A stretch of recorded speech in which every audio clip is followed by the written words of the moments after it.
Police वाले ने एक दुकान वाली से पैसे मांगे, लेकिन वह दुकान वाली निकली वहां की आईपीएस ऑफिसर। फिर क्या हुआ? कहते हैं, वर्दी सिर्फ एक कपड़ा नहीं, बल्कि जिम्मेदारी का भार होती है। यह जिम्मेदारी इंसाफ की, ईमानदारी की और जनता की सुरक्षा की होती है। लेकिन जब यही वर्दी कुछ लोगों के हाथों में ताकत का नशा बन जाए, जब यही वर्दी रक्षक से भक्षक बन जाए, तो समाज में अंधेरा गहराने लगता है। क्या आपने कभी सोचा है कि जब कोई आम इंसान किसी वर्दी वाले के पास इंसाफ मांगने जाता है, लेकिन बदले में डर, धमकी और अपमान पाता है, तब उसके दिल पर क्या गुजरती होगी? वह रातों को सो नहीं पाता, न्याय के लिए दर दर भटकता है और अंत में या तो हार मानकर चुप हो जाता है या फिर इस अन्याय को अपनी तकदीर मान लेता है। दोस्तों, यह कहानी है एक साहसी महिला की, जिसने अकेले ही उन लोगों को बेनकाब किया जो वर्दी की आड़ में गुंडागर्दी कर रहे थे। इस कहानी को सुनने के बाद आपका नजरिया बदल जाएगा। आप समझेंगे कि ईमानदारी सिर्फ शब्द नहीं, बल्कि एक हथियार है जो भ्रष्टाचार के अंधकार को चीरकर रोशनी ला सकता है। तो आइए इस प्रेरणादायक सफर पर चलते हैं। कृष्णानगर का राजेंद्र चौक हमेशा भीड़भाड़ से भरा रहता था। सुबह से लेकर रात तक यहां लोगों का आना जाना लगा रहता था। इसी भीड़ में एक नई दुकान खुली थी, चूड़ियों की छोटी सी दुकान। दुकान पर बैठी थी एक दुबली पतली महिला, जिसने सर पर दुपट्टा डाल रखा था। उसकी आंखों में गहरा काजल था और हल्के घूंघट में उसका चेहरा छिपा हुआ था। कोई भी नहीं सोच सकता था कि यह महिला असल में शहर की तेज तर्रार पुलिस अधीक्षक एएसपी वैष्णवी त्रिपाठी थी। वैष्णवी त्रिपाठी अपनी कड़ी ईमानदारी और सख्ती के लिए पूरे पुलिस महकमे में जानी जाती थीं। उनका नाम सुनते ही अपराधियों के पसीने छूट जाते थे, लेकिन उन्हें यह भी पता था कि कुछ पुलिसकर्मी वर्दी का गलत इस्तेमाल कर रहे थे। वे गरीब दुकानदारों को परेशान करते, मुफ्त में सामान उठाते और मना करने पर धमकाते थे। हर हफ्ते बाजार से ऐसी शिकायतें आती थीं, मैडम, कुछ पुलिस वाले हमारी दुकान से जबरदस्ती सामान ले जाते हैं। अगर कोई विरोध करे तो उसे डंडे से मारते हैं या दुकान बंद करवाने की धमकी देते हैं। वैष्णवी त्रिपाठी ने ठान लिया कि वे इस सच्चाई को खुद अपनी आंखों से देखेंगी। उन्होंने पुलिस मुख्यालय में किसी को कुछ नहीं बताया और एक साधारण महिला का भेष धारण कर लिया। हल्का सा घूंघट कर सड़क किनारे एक दुकान सजा ली। रंग बिरंगी चूड़ियां करीने से रखी थीं। कुछ महिलाएं पहले ही उनकी दुकान पर आ गईं। बहन जी, ये गुलाबी चूड़ियां कितने की हैं? एक महिला ग्राहक ने पूछा। वैष्णवी ने मुस्कान के साथ कहा, 1 दर्जन है बहन जी, अच्छी क्वालिटी है, लीजिएगा तो पसंद आएंगी। महिला ने कुछ चूड़ियां लीं, पैसे दिए और आगे बढ़ गई। वैष्णवी को यह अनुभव नया और रोचक लगा, लेकिन उन्हें इस बात का एहसास तक नहीं था कि कुछ ही देर में उनके साथ ऐसा कुछ होने वाला है जिसकी उन्होंने कल्पना भी नहीं की थी। भीड़ के शोरगुल में अचानक एक पुलिस की जीप आकर रुकी। जीप में 4 वर्दीधारी पुलिसकर्मी थे। जैसे ही वे उतरे, आसपास के दुकानदार सहमकर अपनी जगह खड़े हो गए। वे इन पुलिस वालों को पहचानते थे। इनमें से एक पुलिसकर्मी संदीप चौहान था, जो अपनी दबंगई और बदसलूकी के लिए मशहूर था। वह अक्सर दुकानदारों से अवैध वसूली करता और छोटे व्यापारियों को धमकाता था। संदीप चौहान ने इधर उधर नजर दौड़ाई, फिर तेजी से वैष्णवी की दुकान की ओर बढ़ा। आते ही उसने दुकान पर जोर से लात मारी। अरे ओ चूड़ी वाली, यहां दुकान लगाने का टैक्स दिया है कि नहीं? उसने कड़क आवाज में पूछा। वैष्णवी को अचानक झटका लगा, लेकिन उन्होंने खुद को शांत रखा और डरी हुई गरीब महिला का नाटक किया। साहब, मैं तो बस अपनी रोजी रोटी के लिए चूड़ियां बेच रही हूं, यहां किसी ने मुझसे टैक्स नहीं मांगा, उन्होंने धीमी आवाज में कहा। संदीप चौहान ठहाका मारकर हंसा। अभी तक किसी ने नहीं मांगा, अब हम मांग रहे हैं। जल्दी से 100 से 200 रुपये निकाल, वरना दुकान उठा देंगे। वैष्णवी ने घबराने का नाटक किया। साहब, मैं बहुत गरीब औरत हूं, इतना पैसा कहां से लाऊं? तभी दूसरा पुलिसकर्मी अजय राणा आगे आया। उसने चूड़ियों की 1 दर्जन डिब्बी उठाई और बोला, ये चूड़ियां मेरी बीवी के लिए रख रहा हूं, पैसे का मत पूछना, समझी? वैष्णवी को भीतर से गुस्सा आया, लेकिन उन्होंने खुद को संभाला। साहब, मेहनत की कमाई से ये सामान लाती हूं, ऐसे कैसे ले जा सकते हैं? संदीप चौहान ने घूर कर देखा और आगे बढ़कर वैष्णवी के हाथ से पैसे का डिब्बा छीन लिया। उसमें कुछ 100 रुपये के नोट थे जो अभी अभी ग्राहकों से आए थे। अबे, ज्यादा बोलने लगी है क्या? संदीप ने डिब्बे को घुमाते हुए कहा। चलो, इसको सिखाते हैं कि पुलिस से कैसे बात करनी चाहिए। अब मामला और बिगड़ चुका था। वैष्णवी ने अब तक चुपचाप सब सहन किया, लेकिन अब वह देखना चाहती थीं कि ये भ्रष्ट पुलिसकर्मी कितनी हद तक गिर सकते हैं। चारों पुलिसकर्मी अपनी दबंगई दिखाने में कोई कसर नहीं छोड़ रहे थे। वे खुद को इस बाजार के मालिक समझ रहे थे और सामने खड़ी महिला को एक बेबस चूड़ी बेचने वाली। संदीप चौहान ने अचानक गुस्से में आकर अपनी आवाज तेज कर दी और अभद्र भाषा में बोलते हुए कहा, अबे, ज्यादा जबान मत चला, अपने काम से काम रख, नहीं तो ऐसी जगह पटक दूंगा कि कोई पहचान भी नहीं पाएगा। वैष्णवी भीतर ही भीतर उबल रही थीं। उनकी मुट्ठियां कसने लगीं, लेकिन उन्होंने खुद को रोक लिया। वे देखना चाहती थीं कि ये लोग कितनी हद तक गिर सकते हैं। गरीब दुकानदारों को धमकाना, उनकी मेहनत की कमाई लूट लेना, उनके लिए यह रोज की बात थी। लेकिन आज वे जिस औरत से उलझ रहे थे, उसकी हकीकत कुछ और थी। वैष्णवी त्रिपाठी अब भी अपनी घबराई हुई गरीब चूड़ी बेचने वाली महिला का रूप निभा रही थीं। वे देखना चाहती थीं कि ये लोग कितनी हद तक गिर सकते हैं। तभी अजय राणा ने गुस्से में आकर मेज पर रखा पानी का जग उठाया और वैष्णवी के ऊपर फेंक दिया। ले, अब ठंडी हो जा, उसने हंसते हुए कहा। भीड़ में खड़े लोग सब देख रहे थे, लेकिन कोई कुछ कहने की हिम्मत नहीं कर पा रहा था। वे जानते थे कि अगर पुलिस से भिड़ गए तो उन्हें ही भुगतना पड़ेगा। लेकिन यह महिला कोई आम औरत नहीं थी। अभी वैष्णवी खुद को संभाल ही रही थीं कि रवि शेखावत उनके और करीब आ गया। उसने बेहद गंदे अंदाज में कहा, अरे, यह तो ठीक ठाक दिख रही है, इसे थाने ले चलते हैं, वहां मजा आएगा। ये सुनते ही बाकी तीनों जोर जोर से हंसने लगे। वैष्णवी की मुट्ठी कस गई। उनकी आंखों में गुस्से की ज्वाला थी, लेकिन उन्होंने खुद को रोके रखा। इसी बीच मनोज सक्सेना ने और घटिया हरकत करने की कोशिश की। उसने आगे बढ़कर वैष्णवी के दुपट्टे को पकड़ने के लिए हाथ बढ़ाया। बस, अब हद हो गई थी। इस बार वैष्णवी चुप नहीं रहीं। उन्होंने फुर्ती से उसका हाथ झटक दिया और बेहद कड़क आवाज में बोलीं, अब बहुत हो गया। उनकी आवाज में इतनी कड़क और तेजी थी कि चारों पुलिसकर्मी अचानक सहम गए। यह गरीब चूड़ी बेचने वाली इतनी आत्मविश्वास से कैसे बोल रही है? संदीप चौहान के दिमाग में यह सवाल आया, लेकिन अगले ही पल जो हुआ उसने चारों को पूरी तरह से हिलाकर रख दिया। वैष्णवी ने अपने घूंघट को झटके से हटा दिया। उनका असली चेहरा सामने था। भीड़ में हलचल मच गई। चारों पुलिस वालों की आंखें फटी की फटी रह गईं। संदीप चौहान की जुबान लड़खड़ा गई। ASP madam! बाकी तीनों पुलिस वाले भी सख्ते में आ गए। उनके चेहरे पर हवाइयां उड़ने लगीं। जिस औरत को वे एक साधारण गरीब महिला समझकर धमका रहे थे, वह असल में उनकी अपनी अधिकारी एसपी वैष्णवी त्रिपाठी निकलीं। वैष्णवी त्रिपाठी की आंखों में क्रोध का तूफान उमड़ रहा था।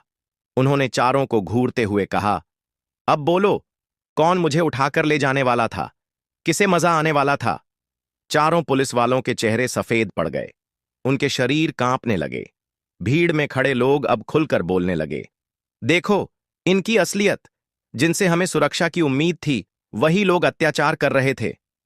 आज इनका पर्दाफाश हो गया। वैष्णवी ने अपनी कमर पर बंधी बेल्ट से वायरलेस निकाला और तुरंत आदेश दिया, मुख्यालय से एक टीम भेजो, इन चारों को गिरफ्तार करना है। चारों पुलिस वाले भागने का मौका ढूंढ ही रहे थे कि उसी वक्त एक पुलिस जीप आकर रुकी। इंस्पेक्टर विक्रांत ठाकुर अपनी टीम के साथ वहां पहुंचे।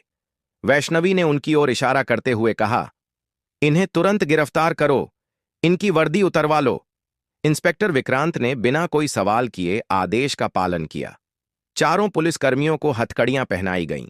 अब तक पूरी भीड़ इकट्ठा हो चुकी थी। लोगों ने जोर जोर से एसपी मैडम की बहादुरी की तारीफ करनी शुरू कर दी। वाह, एसपी मैडम, आपने आज हमें इंसाफ दिलाया। इन भ्रष्ट पुलिस वालों को जेल भेजना ही सही होगा। चारों पुलिसकर्मी गिड़गिड़ाने लगे। मैडम, हमसे बहुत बड़ी गलती हो गई, हमें माफ कर दीजिए, संदीप चौहान ने कांपती आवाज में कहा। वैष्णवी ने बिना एक पल भी गवाए संदीप के गाल पर एक जोरदार तमाचा मारा। अब माफी कोर्ट में जाकर मांगना, उन्होंने सख्त लहजे में कहा। चारों पुलिसकर्मी अब पूरी तरह टूट चुके थे। उन्हें समझ आ चुका था कि अब उनके बचने का कोई रास्ता नहीं है। आज तक वे खुद को कानून से ऊपर समझते थे, लेकिन आज कानून ने उन्हें उन्हीं के अंदाज में जवाब दे दिया था। इंस्पेक्टर विक्रांत ठाकुर अपनी टीम के साथ बाजार में पहुंच चुके थे। चारों भ्रष्ट पुलिसकर्मी संदीप चौहान, अजय राणा, रवि शेखावत और मनोज सक्सेना अब तक पसीने से तरबतर हो चुके थे। वे जिस महिला को बेबस और लाचार समझकर धमका रहे थे, वह आज उनकी ही अधिकारी बनकर उनके सामने खड़ी थी। वैष्णवी त्रिपाठी ने गहरी सांस ली। उनकी आंखों में गुस्से की आग थी, लेकिन चेहरे पर संयम का भाव था। भीड़ अब तक सब कुछ देख चुकी थी। लोगों के चेहरों पर गुस्सा और आक्रोश था।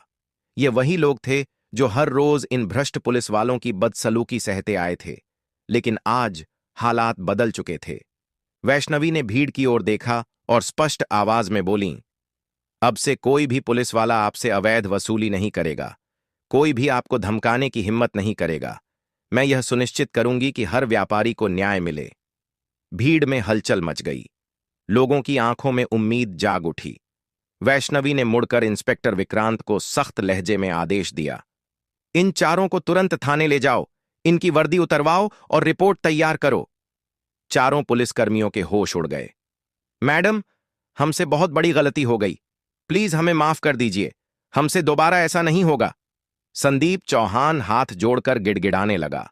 वैष्णवी ने उसकी ओर ठंडी निगाहों से देखा और बेहद कड़क आवाज में कहा, तुम्हारी यही आदत है ना, पहले गरीबों को परेशान करना, गंदी गालियां देना, धमकाना और जब पकड़े जाओ तो माफी मांगना। अब माफी नहीं मिलेगी, अब तुम्हें तुम्हारी करतूतों की सजा मिलेगी। फिर उन्होंने इंस्पेक्टर विक्रांत की ओर इशारा किया, इन्हें जीप में डालो और ध्यान रहे ये किसी भी तरह बचने न पाएं। इंस्पेक्टर विक्रांत और उनकी टीम ने तुरंत चारों पुलिसकर्मियों को हथकड़ियां पहनाईं और उन्हें पुलिस जीप में बैठा दिया। जैसे ही जीप सरकने लगी, बाजार में खड़े लोगों ने तालियां बजानी शुरू कर दीं। वाह एसपी मैडम, आपने इन गुंडों को सबक सिखा दिया। आज पहली बार पुलिस का असली चेहरा दिखा और वह ईमानदारी का चेहरा है। लोगों की आंखों में संतोष था, लेकिन वैष्णवी को पता था कि यह केवल शुरुआत थी। गरीबों की आवाज, चारों भ्रष्ट पुलिस वालों की गिरफ्तारी के बाद लोग वैष्णवी के पास आने लगे। एक बूढ़ी महिला जिसकी उम्र करीब 60 साल थी, हाथ जोड़कर उनके सामने खड़ी हो गई। उसकी आंखों में आंसू थे, लेकिन ये आंसू गम के नहीं बल्कि राहत के थे।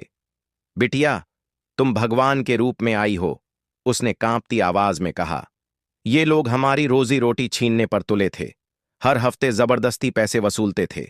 अगर कोई मना करता तो उसे मारते पीटते थे। वैष्णवी का दिल भारी हो गया।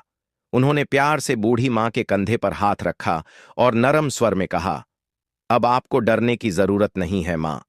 मैं देखूंगी कि कोई भी गरीब पर अत्याचार न कर सके। बूढ़ी महिला ने आंसू पोंछे और उनके हाथ को चूम लिया। तभी एक युवा लड़का, जिसकी चाय की दुकान थी, दौड़ता हुआ आया। मैडम, आप नहीं जानती, ये लोग कितनी गंदी हरकतें करते थे।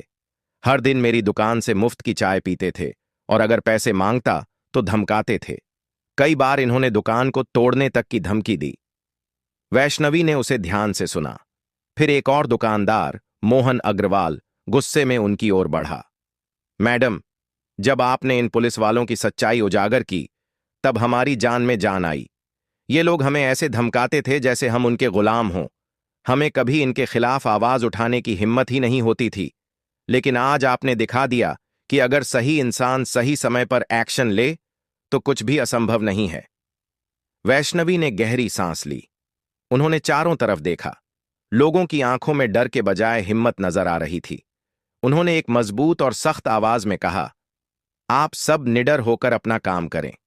अगर कोई भी पुलिस वाला आपसे गलत व्यवहार करता है तो सीधे मेरे ऑफिस में आकर शिकायत करें। अब से कोई भी गरीब आदमी इनकी बदमाशी का शिकार नहीं बनेगा। बाजार में मौजूद हर व्यक्ति की आंखों में अब एक नई रोशनी थी, उम्मीद की रोशनी।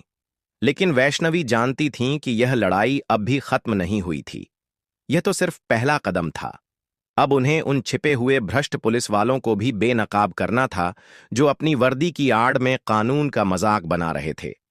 रात की ठंडी हवा थम चुकी थी, लेकिन एसपी वैष्णवी त्रिपाठी का मन अंदर से सुलग रहा था। आज जो कुछ भी हुआ, वह न सिर्फ एक पुलिस अधिकारी के लिए चौंकाने वाला था, बल्कि एक समाज के लिए भी एक सीख थी। वे चाहती थीं कि यह संदेश पूरे शहर में गूंजे। अगर कोई भी पुलिस वाला अपनी वर्दी का दुरुपयोग करेगा तो उसे उसकी सजा जरूर मिलेगी। वैष्णवी ने तुरंत इंस्पेक्टर विक्रांत ठाकुर को फोन लगाया। विक्रांत, मुझे पूरे शहर के सभी बाजारों में तैनात पुलिसकर्मियों की लिस्ट चाहिए। इसके अलावा उन पुलिसकर्मियों के नाम भी बताओ जिन पर पहले से कोई शिकायतें दर्ज हैं। मैं खुद हर एक का रिकॉर्ड देखूंगी। इंस्पेक्टर विक्रांत की आवाज उभरी। मैडम, मैं अभी पूरी जानकारी इकट्ठा कर रहा हूं और जल्द ही आपको भेजता हूं।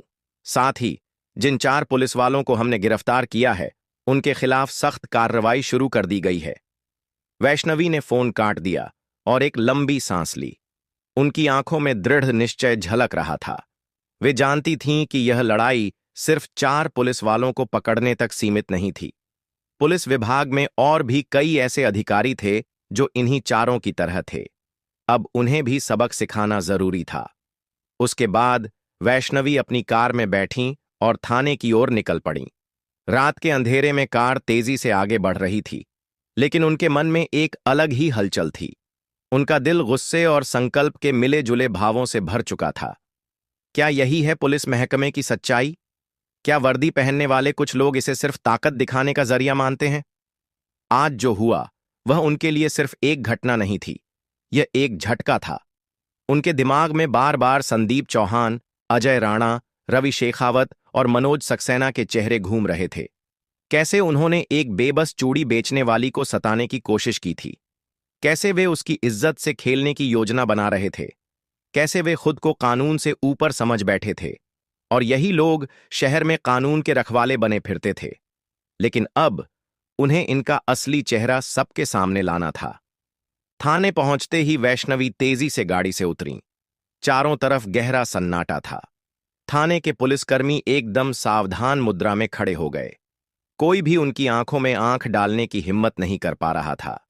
इंस्पेक्टर विक्रांत तुरंत उनके सामने आए और बोले, मैडम, चारों पुलिस वालों को लॉकअप में डाल दिया गया है। इनके खिलाफ रिपोर्ट तैयार की जा रही है। वैष्णवी ने बिना कुछ बोले सीधे लॉकअप का दरवाजा खोला। अंदर चारों भ्रष्ट पुलिसकर्मी, संदीप चौहान, अजय राणा, रवि शेखावत और मनोज सक्सेना सर झुकाए खड़े थे।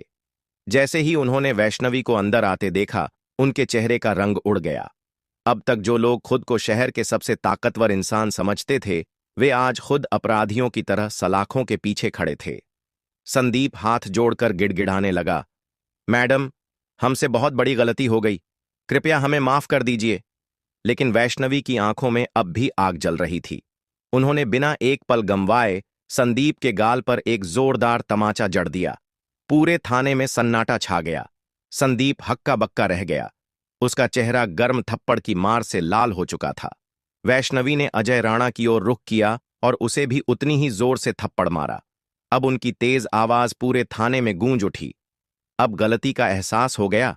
जब एक गरीब महिला को सरेआम सताया तब सही लगा था। जब उसकी रोजी रोटी छीनी तब यह सही लगा था। जब बाजार के दुकानदारों को धमकाया तब कानून कहां था? तुम्हें वर्दी पहनने का हक नहीं है। तुम जैसे लोग पुलिस महकमे के नाम पर धब्बा हो, जनता के रक्षक बनने की बजाय खुद को गुंडा समझने लगे थे। चारों पुलिसकर्मी अब पूरी तरह कांप रहे थे। अब उनके चेहरे पर बची खुची हेंकड़ी भी खत्म हो चुकी थी। इसके बाद वैष्णवी ने बिना रुके इंस्पेक्टर विक्रांत की ओर देखा और आदेश दिया, इनकी वर्दी अभी के अभी उतरवा दो। अब से ये पुलिस वाले नहीं बल्कि अपराधी हैं। मैं खुद इनके खिलाफ जांच कमेटी बैठाऊंगी और जब तक जांच पूरी नहीं होती ये बाहर नहीं निकलेंगे। इंस्पेक्टर विक्रांत ने तुरंत आदेश का पालन किया। कुछ ही मिनटों में चारों की वर्दी उतरवा दी गई। अब वे कैदी के कपड़ों में खड़े थे। चारों अब भी चीख चीख कर माफी मांग रहे थे, लेकिन वैष्णवी का दिल अब पूरी तरह कठोर हो चुका था। अब माफी मांगने से कुछ नहीं होगा। अब कानून तुम्हें सजा देगा। दोस्तों, यह तो सिर्फ एक शुरुआत थी। अब उन्हें पूरे शहर से उन भ्रष्ट पुलिस वालों को निकालना था जो वर्दी की आड़ में जनता का शोषण कर रहे थे। उन्होंने अपनी घड़ी देखी और सोचा, अब इस शहर में कोई भी पुलिस वाला अगर अपनी वर्दी का दुरुपयोग करेगा तो उसे इसकी भारी सजा मिलेगी। थाने से बाहर निकलते ही एएसपी वैष्णवी त्रिपाठी ने पूरे शहर के पुलिस स्टाफ की आपातकालीन बैठक बुला ली। अब वक्त आ गया है कि पुलिस महकमे में छिपे भ्रष्ट लोगों को बेनकाब किया जाए। अगले ही घंटे सभी पुलिस अधिकारी, सब इंस्पेक्टर और सिपाही एक बड़े हॉल में इकट्ठा हो चुके थे। चारों ओर सन्नाटा पसरा हुआ था। कोई नहीं जानता था कि एसपी मैडम अब क्या कहने वाली हैं, लेकिन हर कोई महसूस कर रहा था कि आज कोई बड़ा बदलाव आने वाला है। वैष्णवी त्रिपाठी मंच पर खड़ी हुईं। बिना किसी भूमिका के उन्होंने सीधे बोलना शुरू किया। आज जो हुआ वह सिर्फ उन 4 पुलिस वालों की गलती नहीं थी, यह पूरे सिस्टम की गलती है। पूरा हॉल शांत हो गया। यह गलती हमारी है कि हमने अपनी ही वर्दी की इज्जत को तार तार होते देखा और चुप रहे। यह गलती उन लोगों की भी है जिन्होंने ऐसे भ्रष्ट पुलिस वालों को पनपने दिया। अब हॉल में बैठे पुलिस वालों के चेहरों पर तनाव साफ झलकने लगा। कई लोग अपनी नजरें झुका चुके थे। वैष्णवी की आवाज तेज और दृढ़ थी। अगर तुम में से कोई भी यह सोचता है कि वर्दी का मतलब जनता पर हुकूमत करना है, तो वह अपनी ये गलत फहमी जल्द से जल्द दूर कर ले। पुलिस जनता की सुरक्षा के लिए होती है, उन्हें डराने और धमकाने के लिए नहीं। अगर किसी को लगता है कि वह वर्दी की आड़ में गुंडागर्दी कर सकता है, तो वह आज ही अपना इस्तीफा दे दे, वरना मैं खुद उसकी वर्दी उतरवा दूंगी। हॉल में बैठे सभी पुलिस वाले एक दूसरे को देखने लगे, लेकिन किसी की हिम्मत नहीं हो रही थी कि वे कुछ बोलें। वैष्णवी ने आगे कहा, मैं जानती हूं कि इस महकमे में कई लोग ईमानदार और मेहनती हैं, लेकिन जो गंदे लोग इस सिस्टम में छिपे हुए हैं, उन्हें बाहर निकालना मेरी जिम्मेदारी है और मैं इसे पूरा करूंगी। इसके बाद उन्होंने इंस्पेक्टर विक्रांत की ओर देखा और सख्त लहजे में पूछा, विक्रांत, जिन पुलिस वालों के खिलाफ पहले से शिकायतें दर्ज हैं, उनकी रिपोर्ट तैयार हो गई? इंस्पेक्टर विक्रांत तुरंत खड़ा हुआ और फाइल खोलते हुए बोला, जी मैडम, कुल 25 पुलिस वालों के खिलाफ भ्रष्टाचार, रिश्वतखोरी, बदसलूकी और अन्य अनियमितताओं की शिकायतें हैं। हॉल में एक बार फिर सन्नाटा छा गया। अब कई पुलिस वालों के चेहरे उतर चुके थे। कुछ ऐसे भी थे जो खुद को बचा हुआ समझ रहे थे, लेकिन अब डर गए थे कि कहीं अगला नंबर उनका ना हो। वैष्णवी ने गंभीर आवाज में कहा, अच्छा, तो इन 25 के खिलाफ तुरंत जांच शुरू करो। जब तक जांच पूरी नहीं होती, इन्हें अस्थायी रूप से निलंबित कर दिया जाए। मैं खुद इन मामलों की निगरानी करूंगी। अब कई पुलिसकर्मियों की सांसें तेज हो गईं, लेकिन वैष्णवी अभी भी शांत और कठोर थीं। उन्होंने अपनी बात खत्म करते हुए सख्त चेतावनी दी, यह आखिरी चेतावनी है। अगर कोई भी पुलिस वाला जनता को परेशान करता पाया गया, तो समझ लेना कि उसकी वर्दी सिर्फ एक दिन की मेहमान होगी। अब सब लोग अपनी अपनी ड्यूटी पर लौटें, लेकिन याद रखो, मैं हर जगह हूं। मीटिंग खत्म हुई, लेकिन उस दिन पूरे पुलिस विभाग में हड़कंप मच गया। हर कोई अपनी हरकतों को सुधारने की कोशिश करने लगा। जो पुलिस वाले अब तक जनता को धमकाने, रिश्वत लेने और दादागिरी करने में माहिर थे, वे अब चुपचाप ड्यूटी करने लगे। इंस्पेक्टर विक्रांत ने जब जांच के आदेश दिए, तो कई भ्रष्ट पुलिस वाले छुट्टी पर चले गए। कुछ ने खुद को बचाने के लिए नेताओं और बड़े अधिकारियों से सिफारिश करवाने की कोशिश की, लेकिन वैष्णवी त्रिपाठी अब रुकने वाली नहीं थीं। मीटिंग खत्म होते ही वैष्णवी थाने से बाहर निकलीं। उन्होंने अपनी गाड़ी स्टार्ट की और घर की ओर रवाना हुईं, लेकिन उनका दिमाग अब भी बाजार की घटनाओं में उलझा हुआ था। उन्हें याद आ रहा था कि कैसे गरीब दुकानदारों ने अपनी पीड़ा सुनाई थी, कैसे एक बूढ़ी मां ने रोते हुए कहा था कि पुलिस वाले उसकी रोजी रोटी छीन लेते थे, कैसे एक चाय बेचने वाले ने बताया था कि पुलिस वाले उसकी दुकान से मुफ्त में चाय पीते थे और पैसे मांगने पर धमकाते थे। अब किसी गरीब को सताने नहीं दूंगी। अब वर्दी की आड़ में किसी की इज्जत से खिलवाड़ नहीं करने दूंगी। अब पुलिस का मतलब सिर्फ कानून का रक्षक होगा, न कि जनता पर अत्याचार करने वाला तानाशाह। रात काफी बीत चुकी थी, लेकिन एसपी वैष्णवी त्रिपाठी की आंखों में नींद का नामो निशान नहीं था। जैसे ही वे अपने घर पहुंचीं और अपनी फाइलें टेबल पर रखीं, उनका फोन बज उठा। स्क्रीन पर इंस्पेक्टर विक्रांत ठाकुर का नाम चमक रहा था। वैष्णवी ने तुरंत फोन उठाया और सीधा पूछा, विक्रांत, क्या कोई नई जानकारी मिली? फोन की दूसरी तरफ से गंभीर आवाज आई, हाँ मैडम, हमारे पास कुछ और चौंकाने वाली जानकारी आई है। वैष्णवी ने भौहें सिकोड़ी, उनकी आंखें सतर्क हो गईं। बोलो, क्या पता चला? विक्रांत की आवाज थोड़ी भारी हो गई। जब हमने उन 25 पुलिस वालों की जांच शुरू की, तो हमें पता चला कि ये सिर्फ रिश्वतखोरी तक ही सीमित नहीं थे। इनमें से कुछ तो अपराधियों के साथ भी मिले हुए थे। क्या? वैष्णवी की आवाज सख्त हो गई। जी मैडम, हमारे पास पक्के सबूत हैं कि ये लोग अपराधियों की मदद करते थे, सबूत मिटाते थे और निर्दोष लोगों को झूठे केस में फंसाते थे। वैष्णवी ने गहरी सांस ली। उनकी मुट्ठी कस गई। अब बहुत हो गया। मुझे इन सब के नाम और अपराधों की पूरी रिपोर्ट चाहिए। जी मैडम, रिपोर्ट तैयार हो रही है, सुबह तक आपके पास होगी। ठीक है, मैं कल इसे खुद देखूंगी।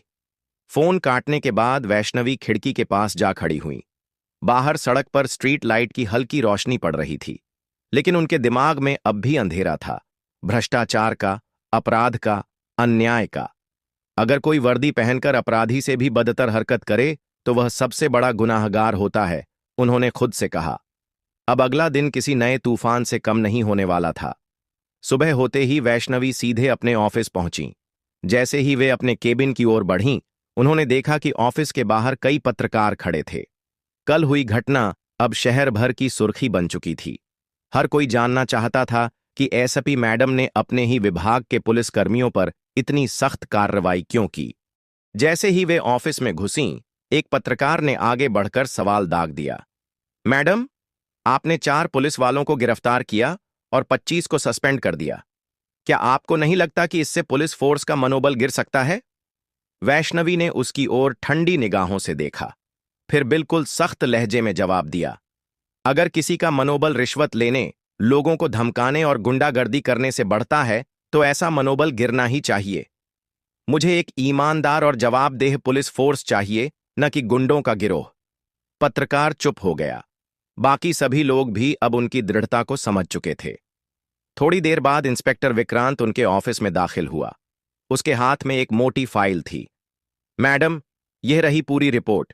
इसमें हर उस पुलिस वाले के अपराधों की डिटेल है जो इस भ्रष्टाचार में शामिल था। वैष्णवी ने फाइल खोली और ध्यान से पढ़ना शुरू किया। हर पन्ने पर पुलिस वालों की गंदी करतूतें दर्ज थीं। किसी ने निर्दोष लोगों को झूठे केस में फंसाया था। किसी ने अपराधियों से रिश्वत लेकर सबूत मिटा दिए थे। कई पुलिसकर्मी अपराधियों को सुरक्षा देते थे और बदले में मोटी रकम वसूलते थे। कुछ पर महिलाओं से बदसलूकी और शिकायत करने वालों को धमकाने के भी आरोप थे। वैष्णवी की मुट्ठियां गुस्से से भींच गईं। उन्होंने गहरी सांस ली और फाइल बंद कर दी।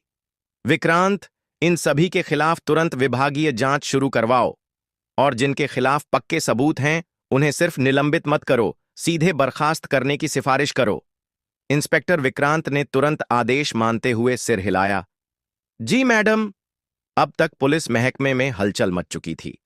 कई पुलिसकर्मी डर गए थे कि कहीं उनका नाम भी इस लिस्ट में न आ जाए। दूसरी ओर, इस खबर से शहर के कुछ बड़े नेता और अपराधी बेचैन हो उठे। कई ऐसे नेता थे जो इन भ्रष्ट पुलिस वालों का इस्तेमाल अपने फायदे के लिए करते थे। अब जब वैष्णवी ने उन पर शिकंजा कसना शुरू किया तो वे घबरा गए। और फिर शाम को वैष्णवी के ऑफिस में एक अनजान नंबर से कॉल आया। मैडम, ज्यादा ईमानदार बनने की कोशिश मत करो, यह तुम्हारे लिए अच्छा नहीं होगा। वैष्णवी एकदम शांत रहीं। कौन बोल रहा है? उन्होंने ठंडी आवाज में पूछा। तुम्हें जानने की जरूरत नहीं है, बस इतना समझ लो कि अगर ज्यादा बहादुरी दिखाओगी तो अंजाम अच्छा नहीं होगा। वैष्णवी हल्के से मुस्कुराईं।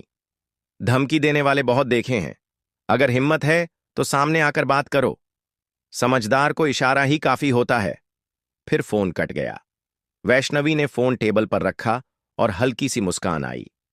अगर कोई यह सोचता है कि मुझे धमकी देकर रोक सकता है तो वह बहुत बड़ी भूल कर रहा है। उसी रात वैष्णवी ने अपने सभी वरिष्ठ अधिकारियों की एक आपातकालीन बैठक बुलाई।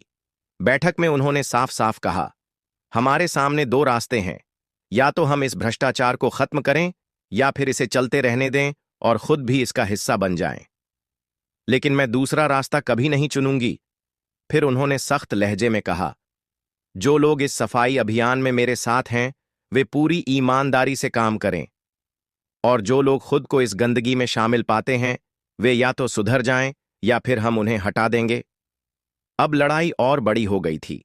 रात के अंधेरे में छिपी धमकी, रात का सन्नाटा पूरे शहर में पसरा हुआ था।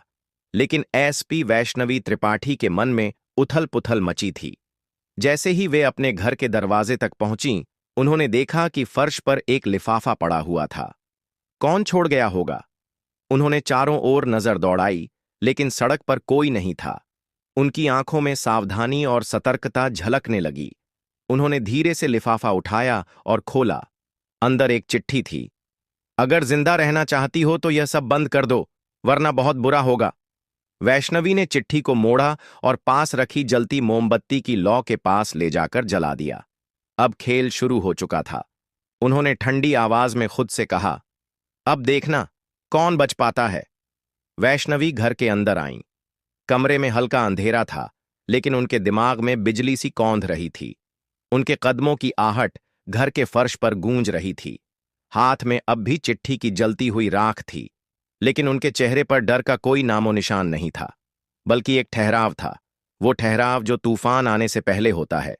उन्होंने बिना देरी किए अपना फोन उठाया और इंस्पेक्टर विक्रांत ठाकुर को कॉल लगाया। विक्रांत, क्या हमारी टीम अलर्ट पर है? दूसरी ओर से विक्रांत की आवाज आई।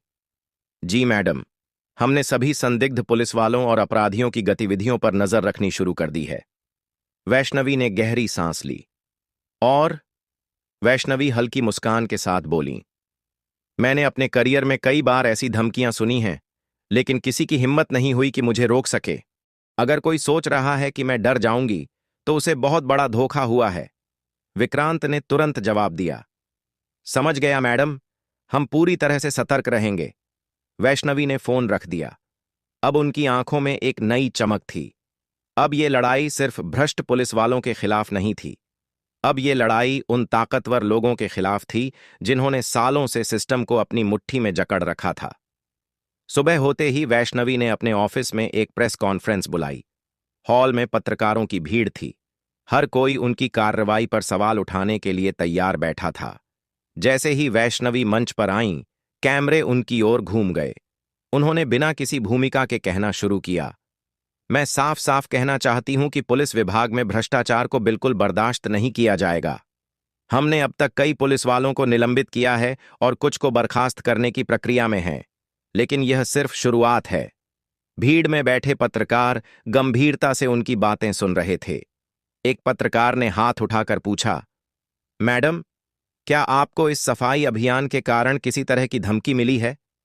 वैष्णवी ने बिल्कुल बेझिझक उत्तर दिया, हां, मुझे धमकियां मिली हैं, लेकिन मैं यह बताना चाहती हूं कि अगर कोई यह सोच रहा है कि धमकियों से मैं पीछे हट जाऊंगी, तो वे गलत सोच रहे हैं। पुलिस को जनता की सुरक्षा के लिए काम करना चाहिए, न कि अपराधियों की रक्षा के लिए।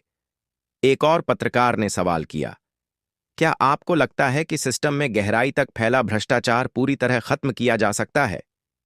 वैष्णवी कुछ देर सोचती रहीं, फिर कहा, हम इसे पूरी तरह खत्म कर पाएंगे या नहीं, यह समय बताएगा। लेकिन मैं इतना जरूर कह सकती हूं कि जब तक मैं इस कुर्सी पर हूं, किसी को भी कानून से खेलने की इजाजत नहीं दूंगी। प्रेस कॉन्फ्रेंस खत्म हुई, लेकिन अब पूरी मीडिया में उनकी बहादुरी की चर्चा हो रही थी। प्रेस कॉन्फ्रेंस के बाद वैष्णवी ने अपने ऑफिस में इंस्पेक्टर विक्रांत और अन्य वरिष्ठ अधिकारियों के साथ एक महत्वपूर्ण बैठक बुलाई। बैठक में उन्होंने कहा, हमारी रणनीति को और मजबूत करना होगा। हमारे पास भ्रष्ट पुलिस वालों की लिस्ट है, लेकिन अब हमें उन बाहरी ताकतों पर भी नजर रखनी होगी जो इस सिस्टम को चलाने का दावा करते हैं। इंस्पेक्टर विक्रांत ने एक फाइल आगे बढ़ाई। मैडम, हमने उन नेता और अपराधियों की पहचान कर ली है जो इन भ्रष्ट पुलिस वालों के साथ जुड़े हुए हैं। इनमें से कुछ लोग राजनीति में ऊंचे पदों पर हैं और कुछ शहर के बड़े अपराधी हैं। वैष्णवी ने फाइल उठाई और ध्यान से पढ़ना शुरू किया। हर नाम के साथ जुड़ी फाइलें उनकी गवाही दे रही थीं। कैसे ये नेता और अपराधी पुलिस को अपने फायदे के लिए इस्तेमाल करते थे, कैसे ये लोग गरीबों का शोषण करते थे, कैसे ये कानून को अपनी जेब में रखने का सपना देखते थे।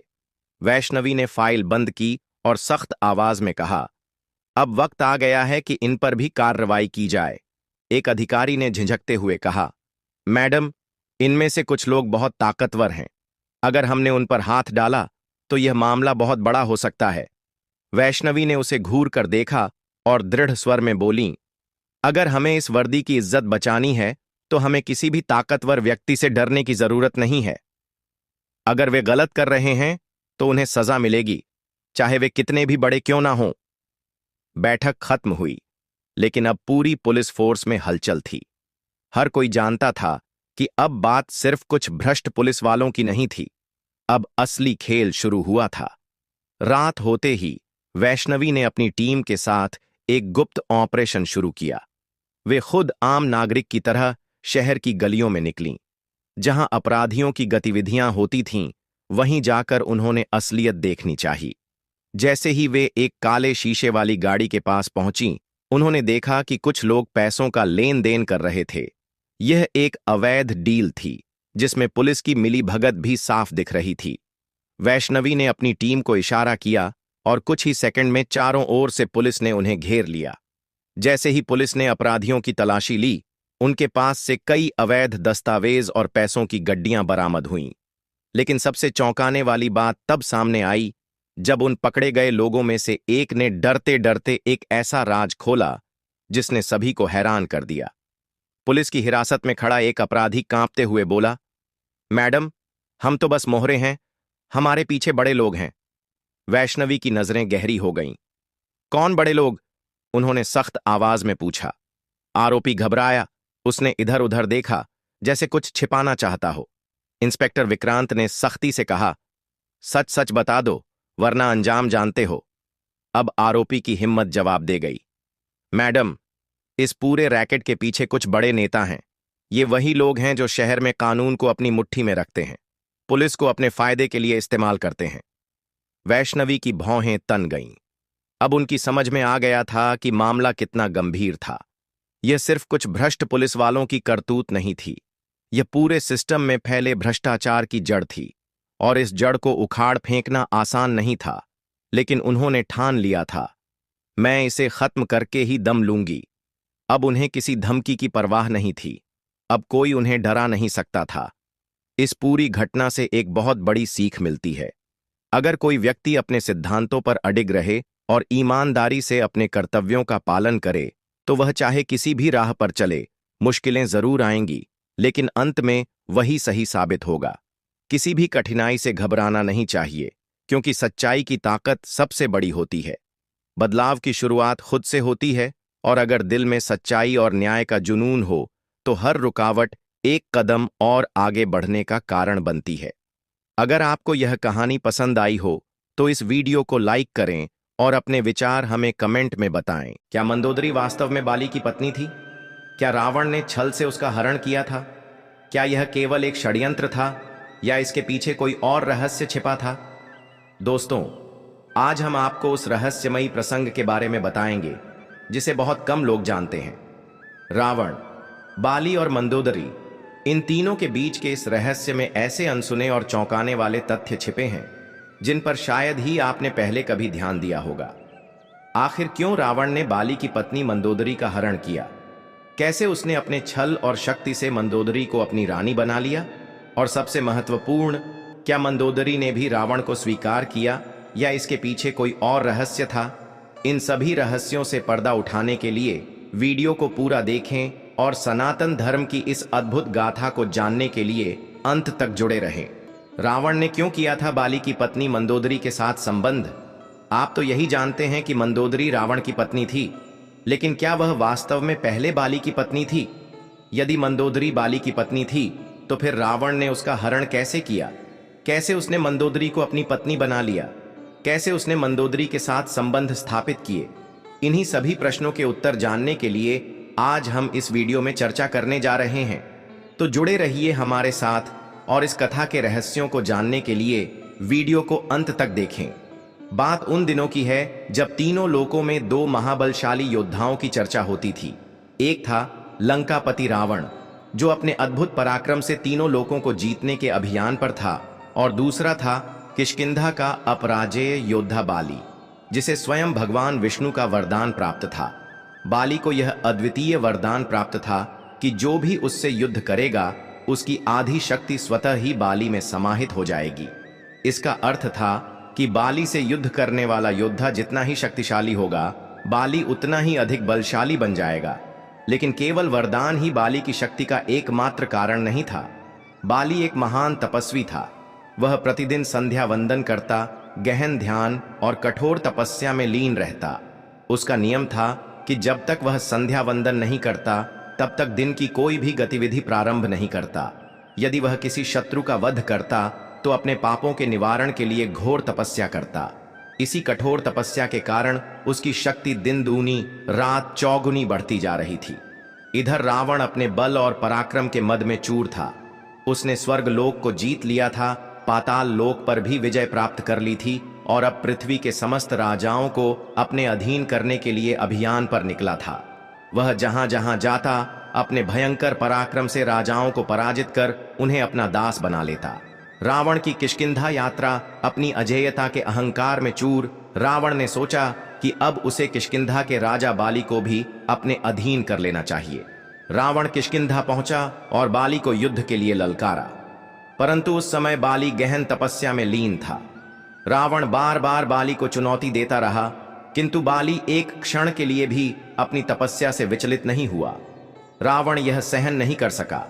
उसने बाली का ध्यान भंग करने के लिए तरह तरह के प्रयास किए, लेकिन बाली की एकाग्रता अटूट थी। अब रावण को यह अपमान सहन नहीं हुआ। उसने और भी ऊंचे स्वर में बाली को ललकारा। इस बार बाली की तपस्या भंग हुई। उसने धीरे से अपनी आंखें खोलीं और रावण को देखा, जो अहंकार में चूर होकर बार बार उसे युद्ध के लिए ललकार रहा था। बाली को क्रोध आ गया। उसने बिना एक क्षण भी घंवाए रावण को उसके दशानन सिरों सहित पकड़ लिया। फिर एक ही झटके में रावण को अपनी कांख में दबा लिया। अब रावण की स्थिति दयनीय हो गई। उसने बचने के लिए पूरी शक्ति लगा दी, किंतु बाली की पकड़ से मुक्त न हो सका। वह छटपटाने लगा, किंतु उसका अहंकार चूर चूर हो गया। उसकी सारी शक्ति व्यर्थ सिद्ध हो रही थी। बाली ने बिना किसी प्रयास के रावण को अपनी कांख में दबाए रखा और अपनी तपस्या पुनः आरंभ कर दी। 6 महीने तक रावण की कैद, 6 महीनों तक रावण बाली की पकड़ में ही रहा। न वह हिल सकता था, न ही कोई अस्त्र शस्त्र प्रयोग कर सकता था और न ही अपनी मायावी शक्तियों का उपयोग कर सकता था। उसका पूरा अहंकार बाली की एक पकड़ में ही चूर हो गया था। बाली की दया और रावण की मित्रता 6 महीने बाद जब बाली की तपस्या पूर्ण हुई तो उसने रावण को मुक्त कर दिया। रावण ने पहली बार किसी को अपने से अधिक बलशाली पाया था। उसने बाली से कहा, हे महाबली, मैं तुम्हारी अद्वितीय शक्ति को स्वीकार करता हूं। मैं समझ गया कि तुमसे युद्ध करना मेरे लिए असंभव है। मैं युद्ध में पराजय स्वीकार करता हूं। बाली हंसा और बोला, अब तो तुमने अपनी हार मान ली, लेकिन तुम्हारे हृदय में अभी भी छल की भावना बाकी है। तुम जब भी मौका पाओगे तो मेरे विरुद्ध षड्यंत्र रचोगे। रावण ने गंभीरता से उत्तर दिया, मैं तुमसे बैर नहीं करूंगा। इसके स्थान पर मैं तुम्हारे साथ मित्रता करना चाहता हूं। मेरी पराजय का प्रतिशोध मैं नहीं लूंगा। बाली ने उसकी बात मान ली, परंतु रावण के भीतर की कुटिलता अभी भी जीवित थी। वह भले ही युद्ध में पराजित हुआ था, किंतु अपने अपमान का बदला लेने के लिए वह किसी और अवसर की प्रतीक्षा कर रहा था। रावण का बदले की आग और मंदोदरी का हरण समय बीतता गया। एक दिन बाली अपने छोटे भाई सुग्रीव को राज्य की जिम्मेदारी सौंपकर पुनः तपस्या करने चला गया। यही वह अवसर था जिसकी रावण को प्रतीक्षा थी। उसने आर्षि का भेष धारण किया और किष्किंधा में प्रवेश कर गया। बाली का यह आदेश था कि यदि कोई भी आर्षि राज्य में प्रवेश करे तो उसकी सेवा करना अनिवार्य होगा। इसी कारण से जब आर्षि वेशधारी रावण किष्किंधा पहुंचा तो बाली की पत्नी मंदोदरी और उसकी देवरानी तारा ने उसकी सेवा करने का निश्चय किया। लेकिन उन्हें इस बात का जरा भी अंदाजा नहीं था कि यह कोई साधारण आर्षि नहीं, बल्कि राक्षस राज रावण स्वयं था। और यहीं से प्रारंभ हुई मंदोदरी के हरण की रहस्यमयी गाथा। मंदोदरी और तारा ने भी नियम का पालन करते हुए उस आर्षि के रूप में आए रावण का सत्कार किया।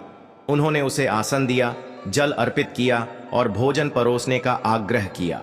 परंतु उन्हें इस बात का जरा भी अंदेशा नहीं था कि जिसे वे साधु समझकर सम्मान दे रही थीं, वह वास्तव में लंकापति रावण था।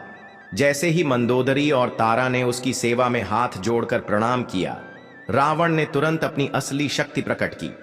उसने दोनों को बलपूर्वक पकड़ लिया और अपने पुष्पक विमान की ओर ले जाने लगा। मंदोदरी और तारा ने छूटने का हर संभव प्रयास किया, किंतु रावण की मायावी शक्ति के आगे वे असहाय थीं। रावण ने अपनी दिव्य शक्ति का प्रयोग किया और दोनों को अपने विमान में डालकर तेजी से लंका की ओर उड़ चला। किष्किंधा के किसी भी सैनिक को इस घटना का भान नहीं हुआ, क्योंकि रावण ने यह कार्य इतनी चालाकी और शीघ्रता से किया था कि किसी को भी संदेह तक नहीं हुआ। रावण के पुष्पक विमान में बैठी मंदोदरी ने देखा कि अब उसके पास शारीरिक रूप से बचने का कोई उपाय नहीं था, लेकिन वह केवल सुंदर ही नहीं बल्कि अत्यंत बुद्धिमान भी थी। उसने तारा की रक्षा करने के लिए एक योजना बनाई। वह रावण की ओर देखकर बोली, हे राक्षस राज, आप इतने शक्तिशाली और पराक्रमी हैं, फिर भी आपने यह कायरता क्यों दिखाई? रावण मंदोदरी की बात सुनकर चौंका और बोला, कायरता? मैंने तो तुम्हें प्राप्त करने के लिए अपनी शक्ति का प्रयोग किया है। मंदोदरी ने गंभीर स्वर में कहा, आपकी वीरता तब सिद्ध होती जब आप मेरे पति बाली से युद्ध करके विजय प्राप्त करते और फिर मुझे जीत कर ले जाते, लेकिन आपने जो किया है वह एक योद्धा के लिए शोभनीय नहीं है। रावण मंदोदरी की चतुराई से प्रभावित हुआ, लेकिन फिर उसने हंसते हुए कहा, हे मंदोदरी, मैंने सुना था कि तुम अनुपम सुंदरी हो, परंतु जब मैंने तुम्हें देखा तो मैं तुम्हारी सुंदरता पर मोहित हो गया। मैंने सोचा था कि यदि मैं तुम्हें देखूंगा तो मेरी जिज्ञासा समाप्त हो जाएगी, लेकिन तुम्हें देखकर तो मैं तुम्हारा दीवाना हो गया। मैं जानता हूं कि बाली से युद्ध करना मेरे लिए मूर्खता होगी, क्योंकि उसका वरदान उसे अजेय बना देता है। इसीलिए मैंने यह मार्ग चुना और तुम्हारा हरण किया। युद्ध नीति हो या राजनीति, विजय प्राप्त करने के लिए हर संभव उपाय करना ही वास्तविक नीति होती है। मंदोदरी ने देखा कि रावण अपनी जीत को लेकर आत्ममुग्ध हो रहा था। अब उसने तारा को बचाने के लिए एक और युक्ति सोची। वह संयमित स्वर में बोली, हे लंकेश, अब जब आपने हमें हरण कर ही लिया है तो मैं आपसे एक विनती करना चाहती हूं। रावण ने उसकी ओर देखा और कहा, विनती? कैसी विनती? मंदोदरी ने अत्यंत गंभीरता से कहा, मैं आपकी शक्ति और पराक्रम को जान चुकी हूं, लेकिन मेरा विचार है कि यदि आप सचमुच इतने ही बलशाली और न्यायप्रिय हैं तो आपको अनावश्यक रूप से निर्दोष लोगों को कष्ट नहीं देना चाहिए। मंदोदरी ने कहा कि मान लिया कि तुम बलशाली हो और तुमने छल से मुझे अपने साथ ले जाने का निर्णय भी ले लिया, लेकिन क्या तुमने कभी सोचा कि जब बाली तपस्या से लौटेगा और उसे यह पता चलेगा कि तुमने उसकी पत्नी का हरण किया है तो वह क्या करेगा? रावण मंदोदरी की बातों को ध्यान से सुन रहा था। मंदोदरी ने आगे कहा, बाली केवल एक पति नहीं बल्कि एक शक्तिशाली योद्धा और अपने राज्य का संरक्षक भी है। जब वह लौटेगा तो वह तुमसे बदला लेने के लिए अपने पूरे राज्य की सेना को लेकर लंका पर चढ़ाई करेगा। उस युद्ध में न जाने कितने निर्दोष सैनिक मारे जाएंगे, कितनी माताओं की गोद सूनी हो जाएगी, कितनी बहनों के सुहाग उजड़ जाएंगे और न जाने कितने बच्चे अनाथ हो जाएंगे। क्या तुमने कभी सोचा है कि तुम्हारी इस एक गलती से कितना बड़ा विध्वंस हो सकता है? रावण मंदोदरी की बातों को सुनकर थोड़ा विचलित हुआ, लेकिन फिर भी उसने गर्व से हंसते हुए कहा, मंदोदरी, मैं युद्ध से नहीं डरता। अगर मैं 6 महीने तक भी तुम्हें अपनी बना सका तो मुझे उसके बाद मरने का भी कोई भय नहीं है। मैं तुम्हारे बिना नहीं रह सकता। मंदोदरी मन ही मन मुस्कुराई। वह जान गई थी कि अब वह अपने चतुराई से इस संकट से बाहर निकल सकती है। मंदोदरी ने तुरंत एक नई चाल चली। उसने कहा, अगर तुम मुझसे इतना प्रेम करते हो तो मेरी एक शर्त माननी होगी। मुझे तुम्हारे साथ चलने में कोई आपत्ति नहीं, लेकिन मेरी बहन तारा गर्भवती है। क्या तुम्हें उसके अजन्मे बच्चे की जरा भी चिंता नहीं? रावण ने कुछ सोचा और फिर बोला, तुम्हारा तर्क ठीक है। मैं तारा को मुक्त कर दूंगा, लेकिन बदले में तुम मेरे साथ लंका चलोगी। मंदोदरी ने सहमति में सिर हिला दिया। रावण ने तुरंत पुष्पक विमान को मोड़ा और किष्किंधा के बाहर तारा को उतार दिया। अब मंदोदरी पूरी तरह से अकेली थी, लेकिन उसने हार नहीं मानी थी। रावण के मन में अभी भी असीम अहंकार था। मंदोदरी ने सोचा कि अगर वह इस अहंकार को ही उसकी कमजोरी बना दे तो वह खुद को बचा सकती है। उसने रावण से कहा, मैंने सुना है कि तुम्हारी गर्जना इतनी भयानक है कि इसे सुनकर महिलाओं और पशुओं के गर्भ गिर जाते हैं। क्या यह सच है? रावण ने गर्व से उत्तर दिया, हाँ, यह सत्य है। मेरी गर्जना इतनी प्रबल है कि इसके प्रभाव से कई बार भूमि तक कांप उठती है। इस गर्जना को सुनकर न केवल भय पैदा होता है, बल्कि गर्भवती स्त्रियां भी इसे सहन नहीं कर पाती। मंदोदरी ने संयमित स्वर में कहा, अगर यह सच है तो मैं इसे सुनना चाहती हूं। मैं देखना चाहती हूं कि वास्तव में यह गर्जना कितनी प्रबल है। रावण को मंदोदरी की यह जिज्ञासा सुनकर गर्व महसूस हुआ। उसे लगा कि मंदोदरी अब उसकी शक्ति को स्वीकार करने लगी है। रावण ने पूरे बल से एक प्रचंड गर्जना की। उसकी भयंकर आवाज से पूरा ब्रह्मांड गूंज उठा। पृथ्वी कांपने लगी, पर्वतों की चोटियां हिल उठीं और आकाश तक उसकी ध्वनि गूंजने लगी। मंदोदरी इस गर्जना के प्रभाव को सहन नहीं कर पाई। गर्भ गिर गया और उसका पुत्र ने समय से पहले जन्म ले लिया। मंदोदरी जानती थी कि अब यह शिशु लंका में सुरक्षित नहीं रहेगा। उसने तुरंत रावण से कहा कि अब जबकि मेरा पुत्र समय से पहले जन्म ले चुका है, तो मैं तुमसे विनती करती हूं कि इसे तारा के पास छोड़ आओ। यह अजन्मा शिशु निर्दोष है। यदि इसमें मानवता की कोई भावना शेष है तो इसे इसकी मां के पास लौटा दो। रावण को यह सुनकर झिझक हुई। वह मंदोदरी से बहुत प्रभावित हो चुका था और जानता था कि वह उसे मना नहीं कर सकता। उसने पुष्पक विमान को फिर से मोड़ा और मंदोदरी के शिशु को वापस किष्किंधा ले जाकर तारा को सौंप दिया। मंदोदरी ने अपने पुत्र को तारा की गोद में देते हुए कहा, मैं इसे तुम्हें सौंप रही हूं। अब से यह तुम्हारा पुत्र होगा और तुम इसकी माता। तारा की आंखों से आंसू छलक पड़े। उसने मंदोदरी से कहा, लेकिन तुम इसे छोड़कर कैसे जा सकती हो? मंदोदरी ने गंभीर स्वर में उत्तर दिया, अगर मैं इसे अपने साथ लेकर लंका जाऊंगी तो रावण इसे स्वीकार नहीं करेगा। अगर बाली इसे लंका में जाकर पाएगा तो यह उसके क्रोध का कारण बनेगा। इसलिए इसे यहीं रखना ही उचित है। और एक और बात, पुत्र माता के शरीर का एक अंश होता है, इसलिए इसका नाम अंगद होगा, क्योंकि यह मेरे अंग का ही हिस्सा है। तारा ने शिशु को अपनी गोद में लिया और स्नेह से उसका माथा चूमा। मंदोदरी ने एक अंतिम बार अपने पुत्र को देखा और फिर बिना पीछे मुड़े पुष्पक विमान में चढ़ गई। अब वह लंका की ओर बढ़ रही थी, जहां उसका भविष्य क्या होगा यह अब भी अज्ञात था। मंदोदरी ने तारा को अच्छी तरह से समझा दिया था कि अब उसे अपने राज्य और पुत्र को बचाने के लिए रावण के साथ जाना होगा। तारा ने आंसुओं के साथ मंदोदरी को विदा किया, लेकिन मन ही मन यह सोच रही थी कि क्या यह उसका अंतिम विदा है। रावण अपने पुष्पक विमान में मंदोदरी को लेकर लंका पहुंचा और वहां उसने मंदोदरी से गंधर्व विवाह किया। अब मंदोदरी लंका की महारानी बन चुकी थी, लेकिन यह विवाह मंदोदरी की इच्छा से नहीं बल्कि परिस्थितियों की मजबूरी थी। परिणाम स्वरूप मंदोदरी गर्भवती हो गई और रावण के पुत्र को जन्म देने वाली थी। उधर बाली ने 1 वर्ष की कठोर तपस्या का संकल्प लिया था, जो अब समाप्त हो चुका था। जब वह तपस्या समाप्त करके लौटा तो उसका हृदय प्रसन्न था। राज्य की जिम्मेदारी निभाने के लिए उसने सुग्रीव को धन्यवाद दिया और प्रेम पूर्वक अपने छोटे भाई को गले लगा लिया। सुग्रीव ने आदर पूर्वक बाली का स्वागत किया, लेकिन उसके मन में एक गहरी चिंता थी। वह जानता था कि जब बाली को यह झांत होगा कि रावण ने मंदोदरी का हरण किया है तो उसका क्रोध सीमा पार कर जाएगा। और यही हुआ। जैसे ही बाली को यह समाचार मिला कि लंका का राजा रावण उसकी पत्नी मंदोदरी को बलपूर्वक अपने साथ ले गया है, उसकी आंखों में रक्त उतर आया और उसकी क्रोधाग्नि विकराल हो उठी। बाली ने बिना एक क्षण भी गंवाए लंका की ओर कूच किया। वह पूरी गति से दौड़ता हुआ लंका की सीमा तक पहुंच गया और वहां पहुंचते ही रावण को ललकारा, हे रावण, मैं देखना चाहता हूं कि तू कितना वीर है। यदि तुझमें हिम्मत है तो बाहर आ और मेरे साथ युद्ध कर। लंका में बैठे रावण को जैसे ही यह समाचार मिला कि बाली उसके द्वार पर आ पहुंचा है, उसका हृदय भय से कांप उठा। बाली का पराक्रम और शक्ति वह पहले ही देख चुका था। वह जानता था कि बाली के सामने उसका टिकना असंभव है। इसलिए रावण भयभीत होकर एक महल से दूसरे महल में छिपने लगा। परंतु बाली कहां शांत बैठने वाला था। वह लंका के हर मार्ग पर घूमता रहा, हर गली में ललकारता रहा, रावण, यदि तू सचमुच वीर है तो बाहर आ। रावण की दशा ऐसी हो गई कि वह कभी इस कक्ष में तो कभी उस कक्ष में जाकर छिपने लगा।